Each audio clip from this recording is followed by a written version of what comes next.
little video game topic regarding Starfield. I didn't know this game existed until 3 days ago. I'd heard of Starfield, and it was actually your man who used to work for ILM, Industrial Light and Magic, as a props maker. And I'm forgetting his name, and he is one of the coolest mofos on the planet, man. I just love the guy. I sit and watch all along. I'm going to bring my iPad up because I've not got my phone on me. See if I can actually find him on YouTube, because I watch him that often. He'll probably come up. He's one of the coolest geezers, man. I sit and watch hour-long videos of this guy. I cannot find him. But he was working on a Starfield ship. And that was my first introduction to Starfield. I seen him making this ship with 3, 4, 5 other people. And I'm like, what the fuck is Starfield? Kept seeing it. Then I just stumbled across this when I searched up video game news the other night. And I'm like, fuck me, it's a game. Not only is it a game, but it's coming out this week. In fact, I think the early access starts tomorrow. And it looks epic, man. It's Bethesda, the makers of Skyrim and Oblivion and all these amazing RPG games, deep games with companions and relationships and stuff like that. Legendary developers. They are behind it. It's space. It looks dense as hell. The customization looks unbelievable. There is limitations, and people are biting away at Xbox and Bethesda for limitations. But man, it looks fucking good. And it's on Game Pass, which I've got. So I'm really looking forward to diving into this week coming. My, man, I am buzzing for it, and I only discovered it 3 days ago. But yeah, it's set to reignite an Xbox PlayStation rivalry. It's not reigniting it, it has ignited it. They are at each other's throats just now. I'm going to discuss this briefly. It's fucking pathetic, man. It really is. It's pathetic. You've got so-called adults arguing with each other on social media over a video game. They're taking pot shots at the video game, trying to find issues with it, all because it's not appearing on a PlayStation, and it's not going to be available for PlayStation players. It's available on Microsoft, obviously on Steam. It's available on the Xbox, you know what I mean? It's available as a PC game, and it's also available on Xbox. But because it's not available to PlayStation, they're going off their fucking heads. And look, vice versa, when Spider-Man 2 comes out, the Xbox fan base will be losing their shit because it's not available on Xbox. It is pathetic, childish, unbelievably childish behaviour from adults. And I was going through social media today just to give myself a little insight into just the level of it. And there's one guy in particular getting off his fucking head because you can't explore a gas giant, to the point where we've now got context added at the bottom of his tweet by Twitter or X saying, look, gas giants, you can't explore them in real life. They don't have a core, and the pressure's unbelievable, and it'd be pitch dark if you went into it. And he's getting off his head, and this guy is just living, this head is living in his head. This game is living in his head rent free. That wasn't even English what it says there.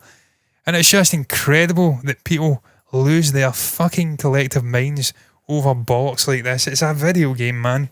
You either play it or you don't play it. It's on one console, it's not on the other console. Who cares? Who gives a fuck? It's unimportant. It's stupid. And ultimately, PlayStation fans and gamers have got unbelievable access to incredible exclusive games on the Xbox or on the PlayStation. They've got some of the best developers. Naughty Dog, I think, is the ones that do Last of Us. They've just got access to an incredible catalogue of exclusive games. Xbox players, not so much. Microsoft, I've found in the past, are a little bit more generous. They don't tend to restrict their games quite as much. Also, you've got the likes of Halo, Gears of War, I think Forza.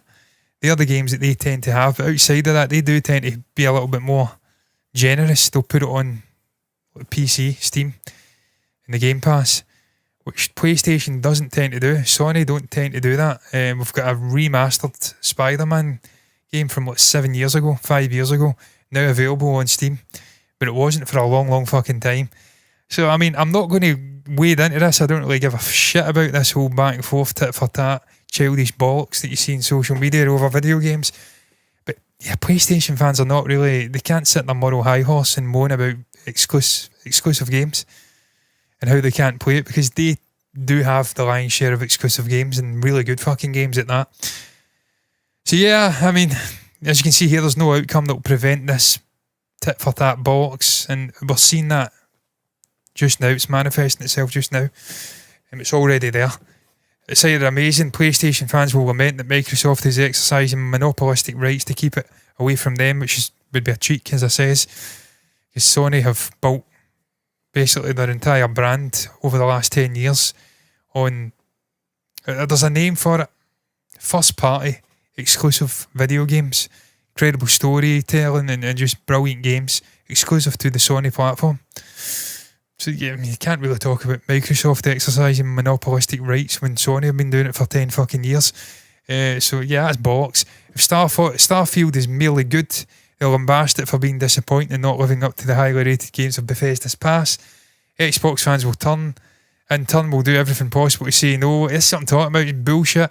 I had this with Hogwarts Legacy, man. There was people sniping it, people defending it like it was their personal life ambition to make sure this game was well received, and no, it's very, very good, no matter what. I played Hogwarts Legacy, enjoyed it for about a week. I've not went back to it, man.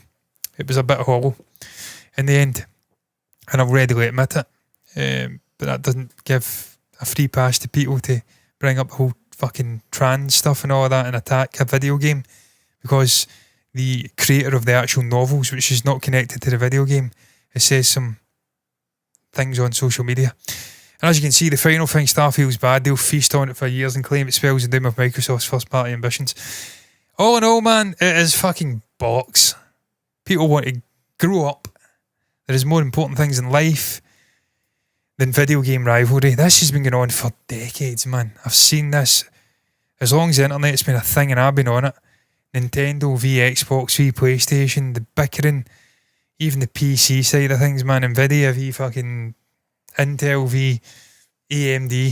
It is just mind-numbing, childish bullshit. We should all just celebrate it. I seen one guy tweet that he has got Starfield and he's going to play it on the PC, and he's also got an entire PS5 bundle with Spider-Man 2. And he's like, why can't we just enjoy video games no matter which platform they're on? And he is the wise head in this entire thing. He's absolutely right. If you want to enjoy Starfield, go and play it on PC. If you've not got an Xbox, buy an Xbox and play it on that if you've got to do it. If you want to enjoy all the amazing PlayStation games, go and buy a fucking PlayStation and play it on that. Enjoy all the games. Everyone's a winner, baby. That's the truth.